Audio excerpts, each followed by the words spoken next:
Hello students, आज हम पढ़ने वाले हैं क्लास 8वीं का विज्ञान चैप्टर नंबर 17 मानव निर्मित पदार्थ। ये चैप्टर मैंने क्लास में एक्सप्लेन किया हुआ है। तो इस चैप्टर के जो है सभी स्वाध्याय के प्रश्नों को हल करने वाले हैं।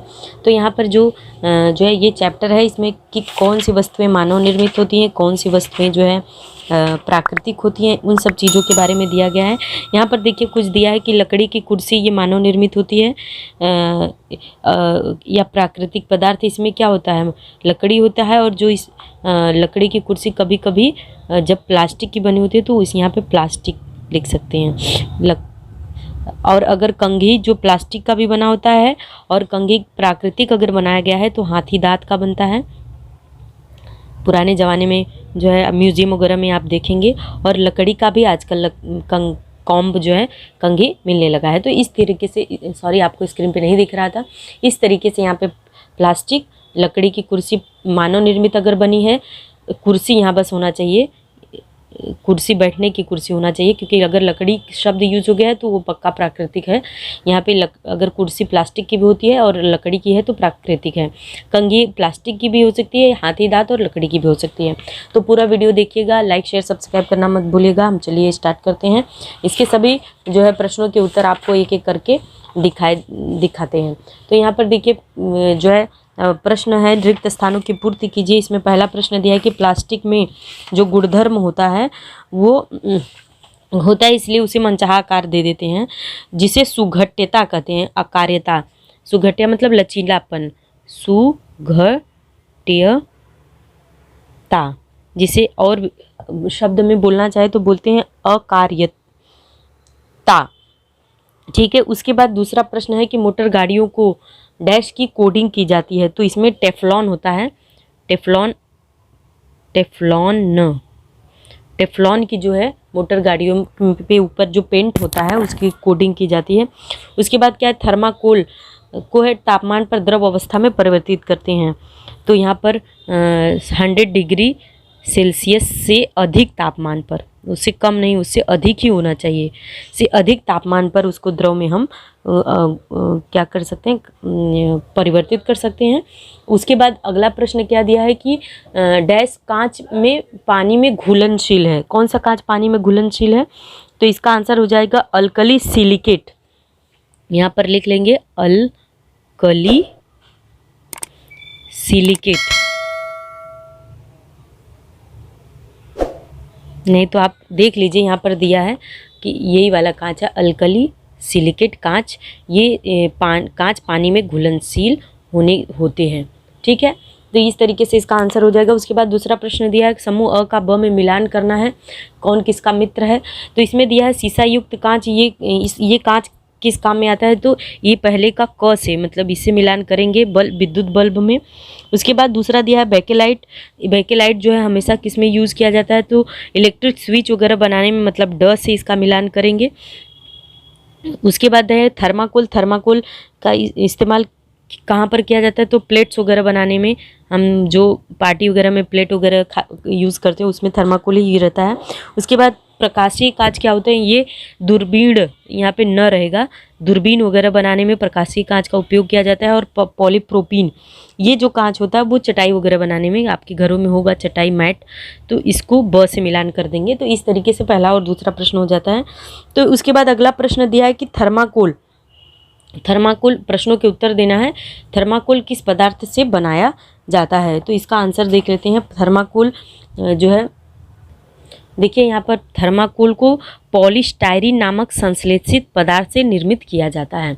तो बहुत छोटा सा आंसर है, पॉलीस्टायरीन नामक संश्लेषित पदार्थ। पॉलीस्टायरीन याद कर लीजिए, इसको नोटबुक पर लिख लीजिए, ये इसका आंसर हो जाएगा। पॉलीस्टायरीन नामक संश्लेषित पदार्थ से इसका निर्माण किया जाता है। आगे बढ़ते हैं अगले प्रश्न पर। दिया है पीवीसी के उपयोग लिखिए। पीवीसी का फुल फॉर्म होता है पॉलीविनाइल क्लोराइड। तो यहाँ पर देखिए इसका आंसर आपको स्क्रीन पर दिख जाएगा, वीडियो पॉज करके या फिर स्क्रीनशॉट लेकर इसका आंसर कर सकते हैं कि पॉलीविनाइल क्लोराइड का उपयोग बोतल, रेनकोट, पाइप, हैंडबैग, जूते, विद्युत वाहक तारों का आवरण, फर्नीचर, रस्सी, खिलौने इत्यादि बनाने के लिए किया जाता है। मतलब हमारे दैनिक जीवन में रोजाना रोजमर्रा की ज़िंदगी में जो हम चीज़ें यूज़ करते हैं उसमें सबसे ज़्यादा जो प्लास्टिक की चीज़ें होती है वो पॉलीविनाइल क्लोराइड की ही बनी होती हैं। इसके बाद आगे बढ़ते हैं। नीचे कुछ वस्तुओं के नाम दिए गए हैं, उनमें से कौन से मानव निर्मित पदार्थ हैं तथा कौन से प्राकृतिक पदार्थ हैं, उनको पहचानना है और लिखना है। जैसे क्या दिया है, चटाई, पानी का गिलास, चूड़ियाँ, कुर्सी, बोरी और क्या है, खराटा, पेन, चाकू। तो यहाँ पर देखिए ये पूरा तालिका बना हुआ है और इस पर आंसर दिया हुआ है।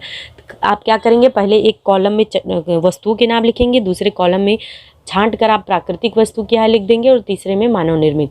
तो वस्तुओं के नाम में अगर चटाई आती है तो ये कपास और पटसन की अगर बनाई गई है तो ये प्राकृतिक बनेगी।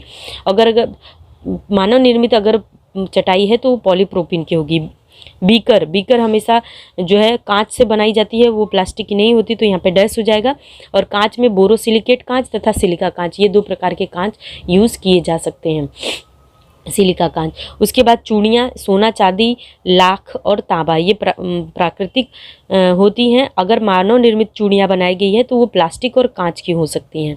उसके बाद अगर कुर्सी है, लकड़ी की भी बनती है और प्लास्टिक जो पीवीसी होता है, लकड़ी प्राकृतिक में आ जाएगा और मानव निर्मित में प्लास्टिक आ जाएगा। बोरी जब प्राकृतिक बोरी बनती है तो पटसन या जूट या कपास की बनती है, लेकिन अगर बोरियां आजकल मार्केट में प्लास्टिक की भी बनती है जो पीवीसी होती हैं। झाड़ू भी वनस्पति की शाखाओं तथा तंतुओं से बनता है, लेकिन कभी कभी प्लास्टिक के भी तंतु यूज करके झाड़ू बनाए जाते हैं जो पीवीसी के प्लास्टिक होते हैं। चाकू लोहा का ही रहता है मोस्ट ऑफ, लेकिन कभी कभी प्लास्टिक के उसके पीछे भी जो पकड़ने के लिए रहते हैं उस पर प्लास्टिक लगाया जाता है, तो मानव निर्मित हो गया। कलम धातु या फिर प्लास्टिक।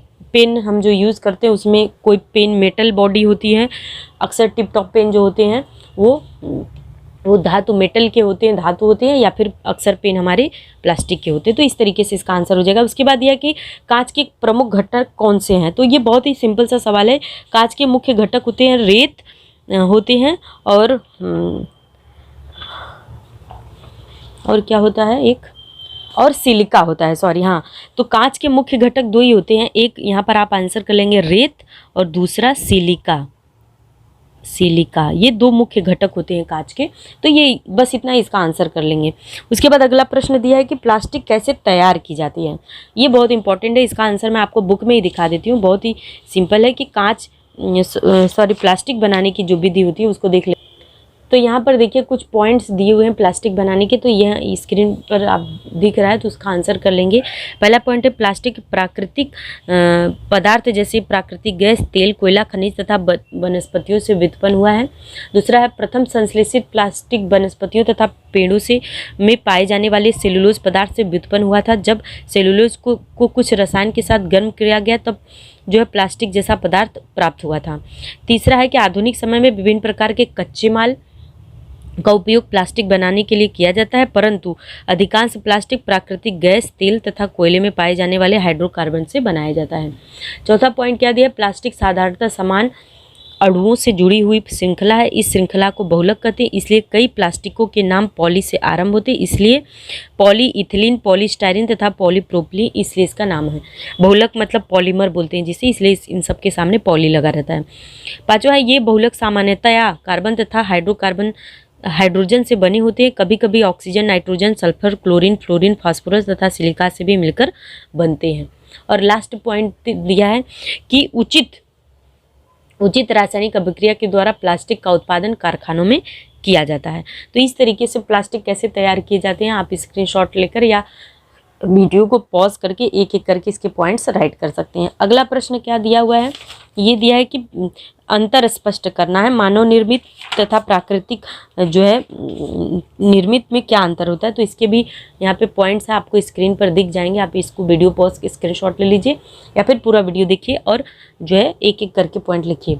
वैज्ञानिक प्रयोगशाला में विभिन्न प्रक्रियाओं द्वारा मानव निर्मित पदार्थ बनाए जाते हैं, लेकिन प्राकृतिक निर्मित पदार्थ प्रकृति में ही पाए जाते हैं। दूसरा मानव निर्मित में लिखेंगे, मानव निर्मित पदार्थों को बनाने के लिए जटिल क्रियाओं का उपयोग करना होता है, इसके बाद ही मनचाही गुणधर्म वाली वस्तुएं प्राप्त होती हैं। जबकि प्राकृतिक में दूसरा पॉइंट होगा, प्राकृतिक निर्मित पदार्थों का कम उपचार तथा प्रक्रिया करनी पड़ती है। मानव निर्मित पदार्थ में तीसरा लिखेंगे, मानव निर्मित पदार्थ का अधिक टिकाऊ होता है, इसका जीवन काल अधिक लंबा होता है। और प्राकृतिक निर्मित पदार्थ में लिखेंगे, प्राकृतिक निर्मित पदार्थों का जीवन काल छोटा होता है, ये पदार्थ जल्दी सड़ने लगते हैं। ठीक है। उसके बाद मानव निर्मित में चौथा पॉइंट है, मानव निर्मित पदार्थों पर कम ध्यान देना पड़ता है तथा इसकी देखभाल भी कम करनी पड़ती है, जबकि प्राकृतिक निर्मित पदार्थों पर अधिक ध्यान देना पड़ता है तथा इसकी देखभाल भी अधिक करनी पड़ती है। पांचवा है, मानव निर्मित पदार्थों का पर्यावरण पर नकारात्मक प्रभाव पड़ता है क्योंकि ये पदार्थ शाश्वत नहीं होते हैं। और प्राकृतिक निर्मित पदार्थों का पर्यावरण पर कोई नकारात्मक प्रभाव नहीं पड़ता क्योंकि इन पदार्थों का आसानी से विघटन हो जाता है। जैसे मानव निर्मित कुछ पदार्थों के उदाहरण हैं, ये कांच, प्लास्टिक, थर्मोकोल, मिट्टी, धातुएं, रबड़ इत्यादि, और प्राकृतिक में कपास, रेशम और लकड़ी। तो यहाँ पे आप कम से कम 3 पॉइंट आप याद करेंगे, 3 पॉइंट आप याद करेंगे, छोटे छोटे जो भी आपको पसंद आते हैं, और एग्जाम्पल जरूर, उदाहरण याद कर लीजिए और आसानी से इसका आंसर कर लीजिए, ज़्यादा बड़ा नहीं करना है। उसके बाद दूसरा प्रश्न में दिया है उष्मा मृदु प्लास्टिक तथा उष्मा दृढ़ प्लास्टिक। तो उष्मा मृदु प्लास्टिक क्या होते हैं, जो प्लास्टिक मनचाहा आकार दे देते हैं, थर्मोप्लास्टिक जिसे बोलते हैं, और जो उष्मा दृढ़ होते हैं उसको थर्मोसेटिंग प्लास्टिक बोलते हैं। तो इसके 2 पॉइंट्स आपको जो है केवल लिखने और याद करने हैं। जैसे पहला पॉइंट है कि जो उष्मा मृदु है उसको थर्मोप्लास्टिक बोलते हैं और उष्मा दृढ़ को थर्मोसेटिंग प्लास्टिक, ये बात ध्यान में रखना है। तो जिस प्लास्टिक को मनचाहा आकार दिया जा सकता है उस प्लास्टिक को उष्मा मृदु या थर्मोप्लास्टिक कहते हैं, और जिस प्लास्टिक को एक बार सांचे में डालने के पश्चात उष्मा के प्रभाव से उसको विशिष्ट आकार में परिवर्तन नहीं किया जा सकता उसको उष्मा दृढ़ प्लास्टिक कहते हैं। उष्मा मृदु पदार्थों का चक्रीकरण तथा पुनर्नियोजन किया जा सकता है, दूसरा पॉइंट हो जाएगा। और उष्मा दृढ़ प्लास्टिक का पुनर्उपयोग नहीं किया जा सकता है। अब देखिए उदाहरण क्या है, उष्मा मृदु में पॉलीविनाइल क्लोराइड जो पीवीसी के प्लास्टिक होते हैं, polystyrene PS, polyethylene PE, polypropene PP, ये सारे उष्मा मृदु हैं यानी कि थर्मोप्लास्टिक। और जो थर्मोसेटिंग प्लास्टिक के उदाहरण हो जाएंगे बेकेलाइट, मेलामाइन, पॉलीयूरेथेन और पॉलिस्टर। ये सारी चीज़ों को हम दोबारा नहीं बना सकते, ये प्रकृति में न तो जल्दी सड़ते हैं और न हम इससे कोई चीज़ भी बना सकते हैं, तो ये बहुत घातक होते हैं। तो इस तरीके से ये इन दोनों प्रश्नों में जो हमें अंतर लिखना था ये अंतर लिखकर हो गया। उसके बाद अगला 5वां प्रश्न क्या पूछ रहा है, देखिए 5वें प्रश्न में बोल रहा है कि निम्नलिखित प्रश्नों के उत्तर तुम्हारे शब्दों में लिखो। पहला है कि पर्यावरण तथा मानव स्वास्थ्य पर निम्न पदार्थों का होने वाला परिणाम क्या होता है। जैसे किसका है, प्लास्टिक का। तो प्लास्टिक का हमारे पर्यावरण पर क्या परिणाम होता है, इसका आंसर देख लेते हैं। तो देखिए प्लास्टिक पे लिखेंगे, प्लास्टिक एक विघटनशील नहीं, अविघटनशील पदार्थ है, इसलिए प्लास्टिक को किसी परिसंस्था में फेंक दिया जाए तो वो प्लास्टिक कई वर्षों तक अपरिवर्तित अवस्था में पड़ा रहता है, मतलब वो सड़ता नहीं है। दूसरा पॉइंट लिखेंगे, यह पर्यावरण प्रदूषकों में सबसे खराब प्रदूषक है क्योंकि इसका निस्तारण करना एक बड़ी समस्या है। तीसरा है, यदि प्लास्टिक को जल स्रोत अथवा जलाशय में फेंक दिया जाए तो यह जलीय प्राणियों को भी प्रभावित करता है। कई कछुए इसे शैवाल समझकर खा जाते हैं, परिणाम स्वरूप अंत में गले में अटकने के कारण कछुओं की मृत्यु हो जाती है। मतलब कितना ये घातक होता है। चौथा है कि स्थलीय पर्यावरण में चरने वाले पालतू पशु जैसे मवेशी प्लास्टिक के कारण प्रभावी होते हैं। और पांचवा है, यदि प्लास्टिक को जलाया जाए तो इससे बहुत ही विषैली गैसों का उत्सर्जन होता है। और लास्ट है, भूमि भरण स्थानों में प्लास्टिक हजारों वर्षों तक अपरिवर्तित अवस्था में पड़े रहते हैं। ये मतलब पर्यावरण पर इसका प्रभाव पड़ता है। दूसरा पॉइंट है कांच का पर्यावरण पर क्या प्रभाव पड़ता है, तो ये भी इसका आंसर भी आप स्क्रीन पर देख पा रहे हैं। कांच का उत्पादन लगभग 1500 डिग्री सेल्सियस की उच्च तापमान पर किया जाता है। कांच के मिश्रण ज्वलन के sulphur oxide, nitrogen dioxide, sulphur dioxide, carbon dioxide जैसी हानिकारक गैसों उत्सर्जित होती हैं। इन गैसों से ग्रीन हाउस मतलब जो हमारा हरित गृह प्रभाव उत्पन्न होता है। दूसरा, इससे भी अधिक कांच एक अविघटनशील है, इसका कारण कांच से प्रदूषण फैलता है। तीसरा, यदि टूटे हुए कांच के टुकड़े अथवा अन्य अपशिष्ट कांच के पदार्थ जलीय परिसंस्था में फेंक दी जाए तो इनसे वनस्पतियों तथा प्राणियों पर बुरा प्रभाव पड़ता है। और लास्ट है कि कांच के अपशिष्ट पदार्थों को कहीं भी फेंक दो, ये स्थलीय प्राणी अथवा सजीव घायल हो सकते हैं। मतलब आप देखे होंगे कि अगर कांच कहीं गिरा है और अगर फेंका पड़ा है तो ये वैसे का वैसे कई वर्षों तक पड़ा रहता है और लोगों के पैर वगैरह में चुभ कर या प्राणियों को, जानवरों के भी को घायल कर देता है। उसके बाद तीसरा दिया है थर्मोकोल। तो थर्मोकोल के बारे में भी देख लेते हैं। थर्मोकोल पॉलीस्टायरीन के स्वरूप में कैंसरजन्य घटक विद्यमान होती है। लंबे समय तक थर्मोकोल के संपर्क में रहने पर किसी भी व्यक्ति को ल्यूकेमिया तथा लिम्फोमा जैसे रक्त कैंसर रोग हो सकते हैं। थर्मोकोल दूसरा पॉइंट है, थर्मोकोल अविघटनशील पदार्थ है। इसका विघटन आसानी से हानिहीन पदार्थों नहीं किया जा सकता है। तीसरा, यदि थर्मोकोल को नष्ट करने के लिए जलाया जाता है तो इससे वातावरण में विषैली गैस मुक्त होती है। चौथा है, भोजन, पानी तथा चाय के लिए उपयोग की जाने वाली थालियाँ जो हम यूज़ करते हैं, कप थर्मोकोल से बनी होती है। जो पार्टी वगैरह में हम लोग यूज़ करते हैं या कोल्ड ड्रिंक वगैरह आप पीते हैं तो यूज़ करते हैं, यह हमारे स्वास्थ्य को प्रभावित करती हैं। थर्मोकोल से बनी पात्रों में भोजन को गर्म करने से थर्मोकोल में पॉलीस्टायरीन नामक संश्लेषित पदार्थ मुक्त होती है। यह संश्लेषित पदार्थ भोजन में घुल सकता है, इससे कैंसर रोग हो सकता है। तो कितना घातक है ये हमारे जीवन के लिए, आप भी समझिए और इसका कम से कम उपयोग कीजिए। और इसका आंसर ऐसे ही स्क्रीनशॉट लेकर या फिर वीडियो आगे पीछे करके आप लिख सकते हैं। तो आई होप इतना आपको समझ में आ गया। अगला प्रश्न दिया है कि प्लास्टिक अब विघटनशील होने के कारण पर्यावरण में समस्याएं उत्पन्न हो रही हैं। इन समस्याओं को कम करने के लिए तुम कौन से उपाय करोगे? बहुत अच्छा प्रश्न है। तो इन समस्याओं को हम कम करने के लिए हम क्या क्या उपाय करेंगे, चलिए इसका आंसर समझना बहुत ज़रूरी है और इसको अपने जीवन में हमें उपयोग में भी लाना है। जैसे क्या दिया, प्लास्टिक का कम उपयोग होना चाहिए, प्लास्टिक का उपयोग कम करना, एक ही प्लास्टिक का बार बार उपयोग करना, उपयोग की गई प्लास्टिक का पुनःचक्रीकरण करना तथा पुनःचक्रीकरण करके उपयोग की गई प्लास्टिक से नए उत्पाद इत्यादि बनाना उपाय अपनाया जा सकता है। दूसरा है, प्लास्टिक का उपयोग करके सड़क बनाने के प्रयास किए जा रहे हैं, अतः कुछ स्थानों पर प्लास्टिक अच्छे मूल्य पर बेचा जा सकता है। तीसरा, इसलिए प्लास्टिक को कहीं भी निस्तारित करने के स्थान पर प्लास्टिक को इकट्ठा करके अच्छे संभावित मूल्य पर बेचना चाहिए ताकि उसको फिर से यूज़ किया जा सके। और प्लास्टिक के निस्तारण के लिए अच्छे विकल्पों को अपनाना चाहिए। और लास्ट पॉइंट है कि प्लास्टिक के दुरुपयोग के बारे में जन जागृति फैलानी चाहिए ताकि सामान्य व्यक्ति प्लास्टिक के उपयोग से उत्पन्न होने वाले खतरे को समझ सकें।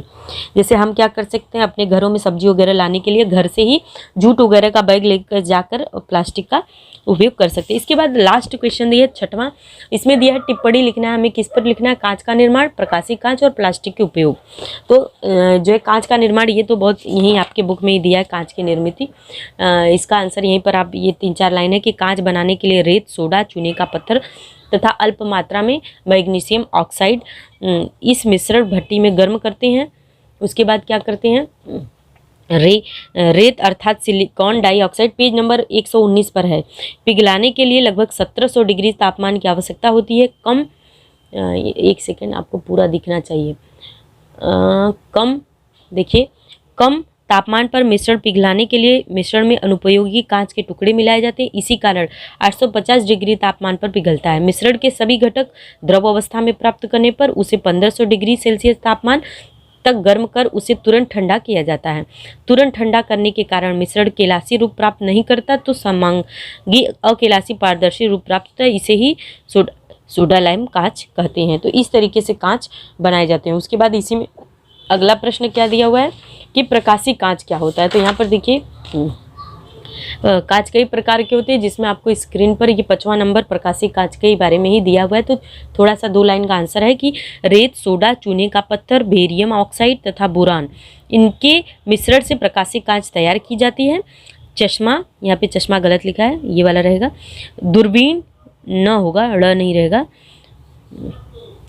सूक्ष्मदर्शी, इनके लेंस बनाने के लिए शुद्ध कांच की आवश्यकता होती है। तो इस तरीके से ये जो है प्रकाशीय कांच होते हैं। उसके बाद अगला प्रश्न दिया प्लास्टिक के उपयोग। तो ये भी अच्छा प्रश्न है कि हम प्लास्टिक का कहाँ और कैसे उपयोग करते हैं। तो देख लीजिए प्लास्टिक का क्या उपयोग है, इसका आंसर मैं आपको दिखा देती हूँ। तो यहाँ पर देखिए दिया है कि प्लास्टिक एक मानव निर्मित पदार्थ है। आधुनिक युग में इसका अनेक रूपों में उपयोग किया जाता है। प्लास्टिक के प्रकार के अनुसार प्लास्टिक के भिन्न भिन्न उपयोग है। पहला है थर्मोप्लास्टिक का उपयोग निम्नलिखित वस्तु बनाने में की जाती है। कौन कौन सी? पॉलीविनाइल क्लोराइड मतलब पीवीसी का उपयोग करने के लिए बोतल, रेनकोट, पाइप, हैंडबैग, जूते, विद्युत वाहक तारों का आवरण, फर्नीचर, रस्सी, खिलौने इत्यादि बनाए जाते हैं। दूसरा है पॉलीस्टायरीन, जिसे पीएस का उपयोग रेफ्रिजरेटर जैसे विद्युतीय उपकरणों का उष्मारोधी भाग, यंत्रों का गियर। उसके बाद के खिलौना पदार्थों का सुरक्षा आवरण, उदाहरण जैसे सीडी, डीवीडी के कवर इत्यादि बनाए जाते हैं। तीसरा है पॉली इथिलीन मतलब PE का उपयोग करके दूध की थैलियाँ, पैकिंग की थैलियाँ, नरम गार्डन पाइप इत्यादि बनाई जाती है। चौथा है पॉलीप्रोपीन PP का उपयोग करके लाउड स्पीकर तथा गाड़ियों के पुर्जे, रस्सी, चटाई, प्रयोगशाला के उपकरण इत्यादि बनाए जाते हैं। तो ये तक प्लास्टिक के उपयोग में थर्मोप्लास्टिक। उसके बाद प्लास्टिक दो प्रकार के होते हैं। दूसरा है थर्मोसेटिंग प्लास्टिक। तो उसका उपयोग कहाँ किया जाता है? इसका उपयोग, पहला पॉइंट है, बैकेलाइट का उपयोग करके रेडियो, टीवी तथा टेलीफोन के केबिन, इलेक्ट्रॉनिक के स्विच, खिलौने, गृहोपयोगी वस्तुएं, कुकर के हत्थे के आवरण इत्यादि बनाए जाते हैं। दूसरा है मेलेमाइन का उपयोग करके कप, प्लेट, ट्रे जैसी घरेलू वस्तुएं, हवाई जहाज के इंजन के कुछ पुर्जे, विद्युत तथा ध्वनि रोधक आवरण बनाए जाते हैं। तीसरा है पॉलीयूरेथेन का उपयोग करके सर्फ बोर्ड, छोटी नाव, फर्नीचर, गाड़ियों के आसन जिसे सीट्स कहते हैं इत्यादि बनाए जाते हैं। और चौथा है पॉलीस्टर का उपयोग तंतु कांच, लेजर प्रिंटर के टोनर तथा कपड़ा का उपयोग इत्यादि में किया जाता है। तो इस तरीके से ये पूरा प्रश्न, इसका स्क्रीनशॉट लेकर भी आप लिख सकते हैं। तो पूरा वीडियो जो है ये चैप्टर का कंप्लीट हो गया। नेक्स्ट चैप्टर हम 18 नंबर पढ़ेंगे, जिसका नाम क्या है? जिसका नाम है, हमारा बहुत इंपॉर्टेंट है, परिसंस्था इकोसिस्टम। तो पूरा वीडियो देखने के लिए बहुत बहुत धन्यवाद। मिलते हैं नेक्स्ट वीडियो में। वीडियो को लाइक, शेयर, सब्सक्राइब जरूर कीजिए। आपका दिन शुभ हो।